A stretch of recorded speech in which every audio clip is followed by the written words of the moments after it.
Hi, I hope everyone's doing great. My name is Mark Evitts, and I'm an Emmy Award-winning composer and songwriter for film and TV. And I am very excited to be here with a special scene study with my dear friend, Sherri Chung. Hi, Sherri. Hello. How are you? I'm great. I'm great. Thank you for doing this. I'm Um, so thrilled. I got a chance to really listen and watch some of this, and I was just really blown away with just obviously the musicality, the tonality, all of those things, but your individual touch. I was oh, thank just you. so struck by how unique and how just individual it is to you and to the work. And I was just watching it and listening to it going like, this is so uniquely Sherri, and it's so wonderful to hear that. Thank you. Well, that means a lot to me, honestly, coming from you, Mark, because I know like last year we were able to meet when we were both promoting our projects, and of course I was so thrilled when Frog and Toad won last year, and you're just being recognized for an amazing score and also a very, very unique one as well. So that's that high praise coming from you. Thank you. Well, that's so kind. And the thing that really struck me about yours was you had this iconic title, Gremlins, which is Jerry Goldsmith. I mean, it's as great as you could get. But yet you managed to evolve that and you managed to make that your own. What approach did you take with that Jerry Goldsmith score that you were like, I'm going to take this, I'm going to make this my own? Yeah, I mean, and that's a it's a great question. I've done some like IPs before that have already existed, and it's always like that sort of very daunting task where it's like, yeah, you have to pay homage and to the legacy that's come before, the franchise that's come before, help the fans out. They want to hear something that they've heard before, or at least it's something that's familiar, that they can recognize, or feels like it's coming home into something that they remember growing up with. And so, I mean, honestly, I think the first thing is like acceptance that like I'm not gonna be Jerry. I'm not gonna beat Jerry, and I don't need to do any of those things. And the creator and showrunner Z Chun was incredibly gracious with his own idea and vision of it, where he said, look, yes, we want to do what's come before, but we also really want to put our own spin on it. We're all doing our own thing here, so really feel free to lean into something that is new to the show, and something that I think that we, all of us who study Jerry Goldsmith music, know that he's just incredibly um thematic.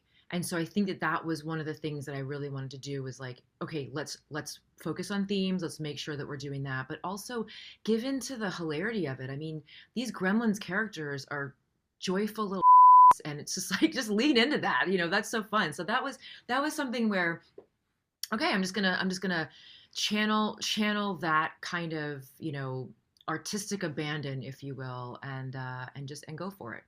And You look, really you the story kind of tells me what to do. So Yeah, and you did that. You captured the humor, but you also captured this broad palette of meeting like orchestral stuff with like individual instruments. And you had these, in fact, I'll tell you, could you play a clip? I will play a clip. I will play it just. We're gonna see. Hold on.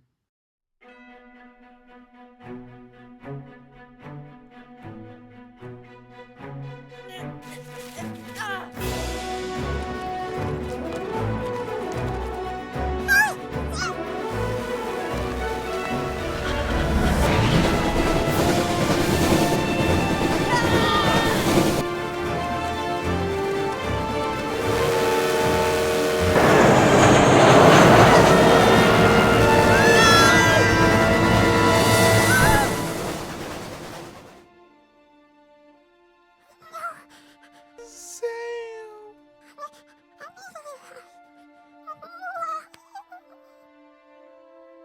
Hey guys, We're over here. Son! Gizmo! Elle! How did you... So I was trying to free myself and I jostled this thing awake in my back pocket, burned right through the tracks. Boom! Just like that. What I still can't get over is how we ended up on those tracks. Whoever tied us up was just some kind of evil. Like just a no-good monster.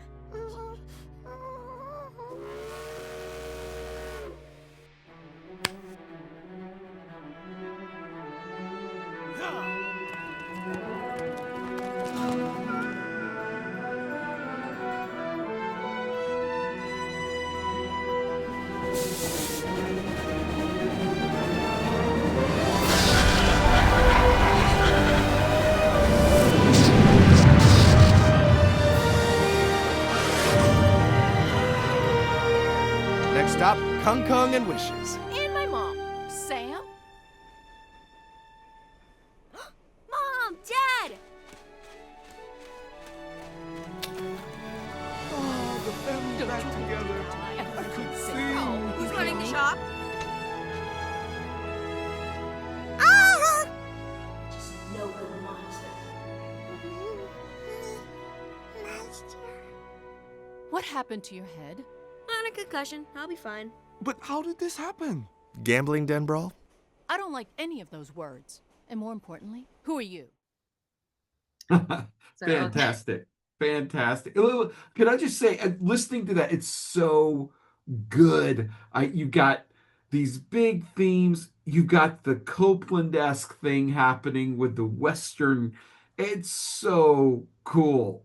Was that just like a blast to be able to go through each of those moments and have those sort of themes and motifs happening? Yeah, no, thank you so much. For season two, I mean, there were a lot of changes. It was like, I shouldn't say changes. There was just a lot of expansion, as generally would happen in a subsequent season of a show. And so our characters have been dispersed across the world. We're leaving China, although we are in San Francisco as well. I mean, obviously this scene was not, but we're in San Francisco, so we still have a Chinese element, an Asian element to that. But our heroes, some of our heroes, actually go also, as we saw, into the Wild West. And so there is. And I kind of had to explore the difference between like an Americana, and you mentioned Copeland-esque, but also with like sort of your typical, Wild West type of thing. We actually have Lawman Bass Reeves, who makes a bit of an appearance, and all of our heroes are getting around on this mystical vehicle called the Train Between Worlds. So that one needed its own theme as well, and it kind of was a blast. I mean, it's like, our characters are showing up. It's a convergence. It's later in the season, so all these stories are emerging, and it's true. It's like, how do you make it so it doesn't just sound like a music video where you just turn a dime, or I shouldn't say music video, more like a commercial or a trailer, or something that's just like you hit it and then you move on to something else. It's just to try to make a through line with it was a bit of a challenge. But I think that's where, again, if you look at Jerry's music and a lot of the great composers, it's like there's using the themes, you're placing the themes, and then you musically, compositionally, you have the themes, and then you kind of like connect them via music, of some kind of an orchestration. So it was really fun, but it was also one of those challenges that's like, again, how do you stick to it musically and get all the beats, but in a way that doesn't just sound non-musical. Yeah, it was really done well. That like trains coming in, it's like bombastic, big orchestra, big percussion. Then all of a sudden you go to violins, like high violins register. You get this tender moment without missing a beat. And I was listening, I was like, did she stop it? I don't even know if you stopped the cue. It sounded so seamless. I have the score. Do we want to look at the score? Oh, I don't know if that's we definitely do. Okay. All right. Well, it just so happens, Mark, that it's great that you just asked. Okay.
But as you can see, the answer to your question, Mark, is meter changes.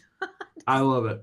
And speaking of meter, yeah, the fact that you've got a 3/4 with a like the train coming in at 3/4 is like one of the coolest things I've ever seen. I think it's like such a because anytime you do a train, like any composer, they're probably going to think, well, let me go to 4/4, let me do a train beat. You didn't do that. You did it so well of just making it your own, making it unique. Now, when you're doing this is the fascinating part to me. I'm hearing a lot of pentatonic stuff mixed with triadic, and I would assume that the pentatonic is sort of this theme with the train. Is that correct?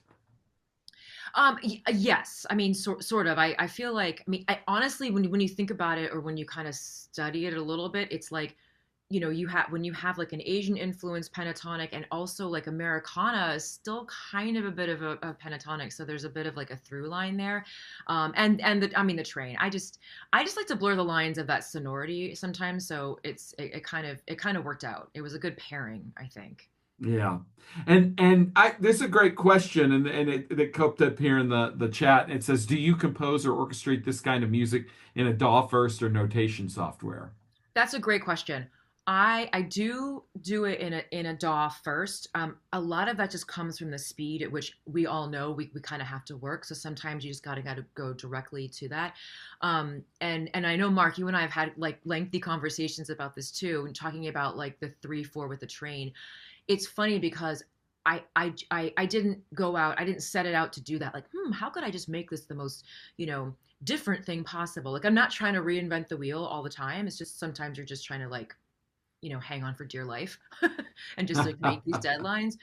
But I think that I do write it into a DAW first, but then when especially music that's going to go in front of musicians, which most everything I'm writing does, and even when it doesn't, it's really good to think about it in a way that it would be recorded with live musicians, because that's that way you can really check your orchestration. So as we know, like, I write linearly, but then you got to check it vertically as well and make sure that things are clocking the right way. So yeah, and that, just to whoever asked that question, it's a really good point, because I think a lot of us, especially depending on when you sort of start your process in your journey, if we're always writing with a computer, we tend to like lose the musicality of it. Like sometimes it can sound really good, but then it won't necessarily translate to an orchestra.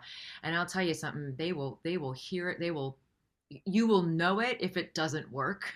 You'll know it once it gets in front of musicians, and they'll be kind about it. But luckily with this one, I got a chance to record at Warner Brothers, with LA's finest, and so it luckily all those kinks were worked out Yeah. long beforehand. But Now, I love seeing the score next to it.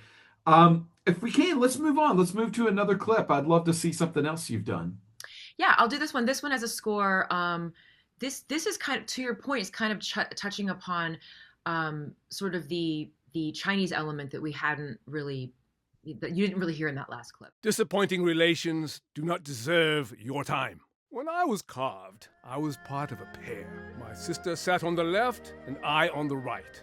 We were the picture of guardian lion perfection. But That was all destroyed the night she showed her true colors.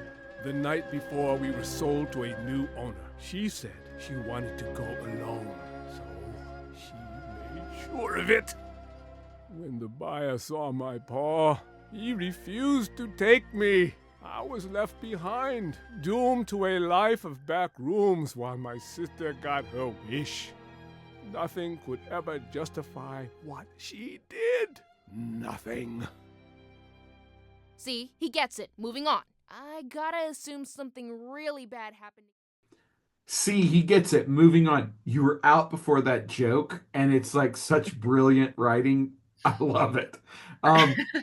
Now you have obviously a really unique instrument in there. What did you use? This is the erhu, which is a two-stringed Chinese instrument that is very common to not only just to China, but like many parts of Asia as well, that played by the brilliant and amazing and incomparable Karen Han, who is probably one of the most, if you hear erhu in a score, whether it's on, television, film, it's probably Karen playing it. She just has this incredibly beautiful, mastery of the instrument, but also, uh, you know, she explained to me. I will say this: when I first got hired for Gremlins, I had, it was very much during pandemic, like the height of pandemic, and so I was like, I know that I wanted to use the erhu and bring that sort of authenticity in. So we had these Zoom lessons where I wasn't necessarily trying to learn how to play the erhu, of course, but I was trying to understand how the heck to write for it, because I'm like, I don't know what the range is, I don't know what any of these things are, and so she kind of explained to me that the most important thing about what she does is she will bring her own performance to it, because the erhu, when you see that music, you don't put an articulation, or even you don't really, it's all really open to interpretation to each individual performer. So everything that she did, she would never play it the same way twice.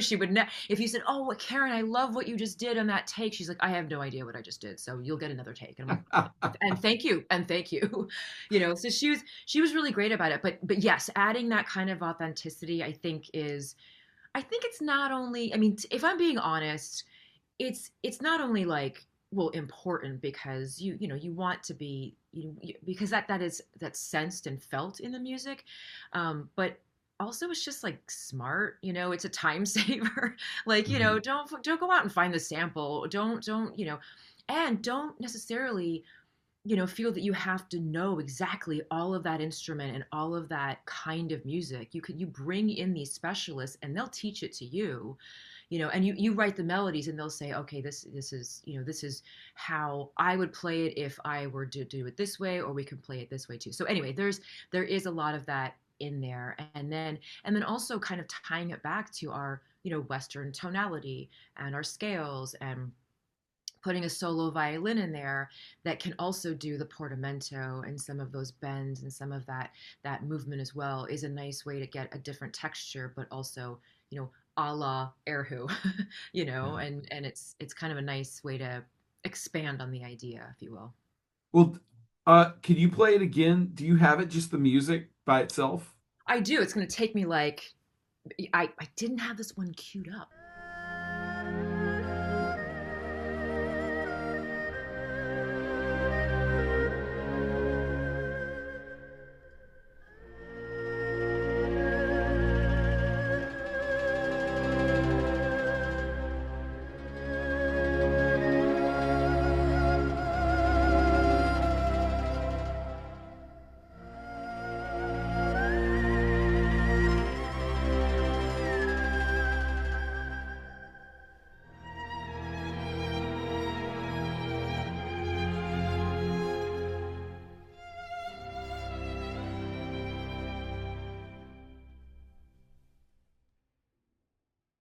Fantastic. Now I've got a quick question on that one. So, you got this fast-paced action cue.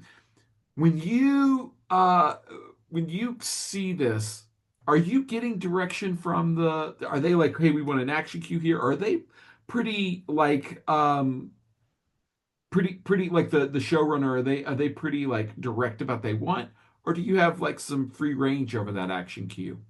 It's kind of like, yes, like I mean, this it is tempt, and it's tempt with like Jerry and Elfman and Williams and Silvestri. We've heard of these guys, like no pressure or anything. And so a lot of it is kind of like, again, when you're moving at a faster pace, it's nice to know what an idea that they're thinking, so that you're not having to start from scratch the entire thing. But to be honest, when you get to a certain point in a show, you're like, okay, I feel like I know what to do. And I feel most connected with this show than almost any other project that I've ever done, where it just felt like it fit. We all just fit together. With collaboration, the musicians, the music, the show, the story. I mean, I'm just like, I feel like I know what to do. And I think a lot of the things that they were most wanting to kind of hang on to is, you mentioned about clearing for a joke, is that kind of thing, making sure a joke lands, whether that means you play it, whether that means you don't play it, whether that means you go right up to it and then cut out, hence playing it with the silence of it, and the sort of the abruptness.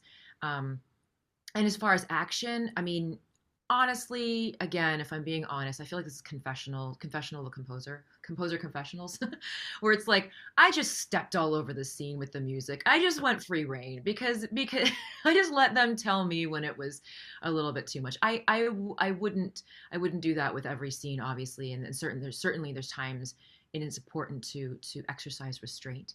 But for a lot of the parts of the show, which is a great thing in animation and epic adventure stuff, you can just kind of go with it and really lean into everything, because as we know, there's no walla, there's no what do you call it, like there really aren't any diegetic sounds and noises that Right. you really have to clear. I mean, you could clear for sound effects, but you can just it's the music, the accountability of music, and the ask of music I think is most of the time much heavier lift Yeah. than in some cases.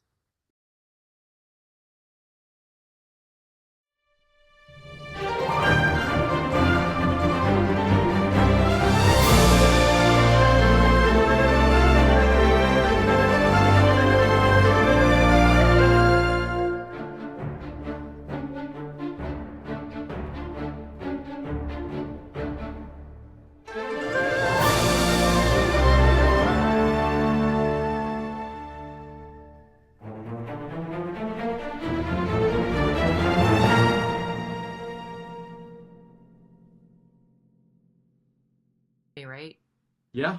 Okay, I was going to say something just to kind of pull it back. Can I move this little guy over here? Just to kind of pull back to something that I just sort of like discovered that you could kind of do this kind of thing, on this project. But like having the air who hear, doubling what's going on in this sort of, I mean, this, in my opinion, this was a little bit like you have like a harmony that's doing like sort of a pentatonic outline, and then you Mhm. have the melody that's also doing, um, I think probably not as much of a pentatonic outline. The melody itself, I don't know if it's really that sort of Asian sounding, if you will. But I felt like in here, where this motor was where it gets some of that lean into that, and then having the air who double that, and then mix wise, you have to put that air who up above, because obviously that air who is never gonna um, you know what is the word, win Yeah. over any other of these instruments, certainly not an orchestra. But again, just this is the fun with mixing. I feel like if it was in a live setting, you'd probably want to mic her, to really really have that come out. So again, it's like harmonically having that support that leans into the Asian style as well as the actual instrument. And just so it said, I'm a huge fan of 1/4s. I don't care what anybody says, they are musical, they are needed, especially in animation. And I will say that Blake Neely was my conductor for this, and he was just like, "You are ridiculous with these 1/4." I'm like, "It's a real thing. It is a real thing." And sometimes my orchestrator would push back and be like, "Can we stop?" But here's the thing, though: it's not. A 1/4, a 4/4 plus a 1/4 is completely different than a 5/4. Okay, it's completely different. We can have another Zoom about it later if you disagree. I don't disagree. In fact, I just had a conversation with someone recently where I made the exact same argument. I said, if I'm writing a 4 bar theme in 4/4, I want it to look like a 4-bar theme in 4/4, and then I'm going to add that. That's an additive thing that I'm adding to the end of it. And I noticed that you do that all through that. It's great. I think it's I'm great. out of control. I'm out of control when it comes to meters, but I totally believe in them. And just so it said, I have asked musicians about this, and I feel like the ones that agree with me will be like 100%. I need to see exactly what you just said, Mark. Yeah. It's visually, I need to see it in 4. If that's the end of a phrase, if this is an added on thing, give it to me in a separate bar. I think the ones that maybe don't agree with me are kind and say, I can read it either way. Well, the thing Fair. is it definitely keeps it more musical. It keeps things more musical, and it keeps things. We've talked about this before, and I'll be real quick about it. But we've talked about this before about how, when we sit down, we're not thinking theory. We're not thinking, oh, I've got to get to this, this 5/7 before I can resolve to the tonic. We're not thinking any of that. You're thinking playing, and you're thinking, how does this work? How does this hit the thing? And then, like, do you go back and then sort of like work it out and then be like, oh, I hit this, and this is actually just an additive thing? Is that what you're doing? Yeah, same, and 100%. And I feel like we've talked about this, right? Like we're right. I'm not thinking theory when I'm writing it, but I'm feeling it, and it's because we studied it, and I do think it's important. Everyone's got their own journey and their own path, and how maybe going to formal education is not the thing, and that's totally fine. Because I feel like it helps me. It helps it, like it's in the background, so I'm running it in the background. So as I was mentioning, it was like I write it with a feel. Someone asked the question about the DAW. I write it into the DAW with a feel, always to a click, but not necessarily with meter in mind. And then it's when I go through and I meter it, I'm like, oh yeah, I totally did feel that in this way or this kind of thing. And I do have to make some tricky decisions. I'm like, is that a 4/4 plus a 1, or is it, or really could it be a 5? And I really think I hum it. You sing it. You sing it just as a musician will play it, in a musical human breath powered way.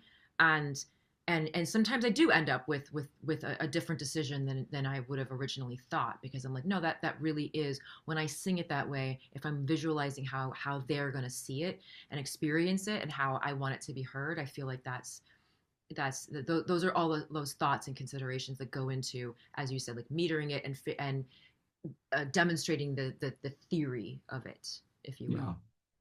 Well, we've got time to do one more. But before we do, I just want to say, if you watch this and you don't see that it's singular and unique, you need to watch this again, because the music is so good. Jerry would definitely be proud. Jerry would feel like it's evolved into this beautiful thing that you've made it.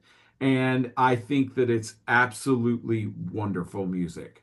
Thank you so much, Mark. That's high praise coming from you, and I really, really appreciate it. And thank you for doing this. And I will say, since we don't know truly what Jerry would say, Joe Dante, who I'm sure that we all know is the director of the original Gremlins films, and he was a consulting director, consulting producer on this animated series.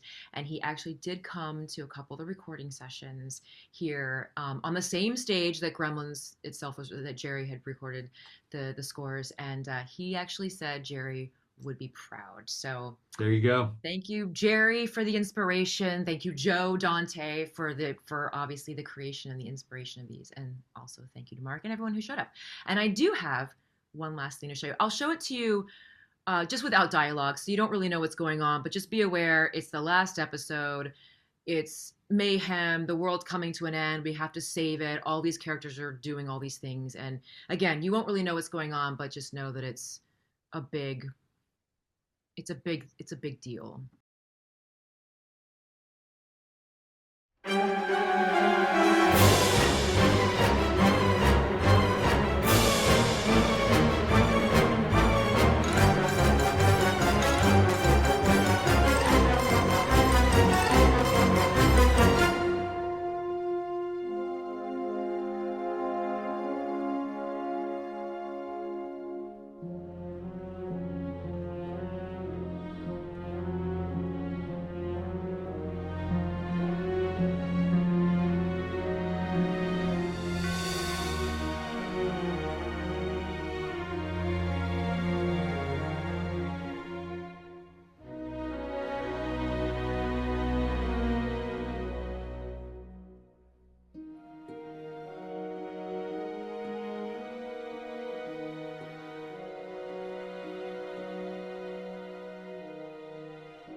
And Absolutely yeah, fantastic.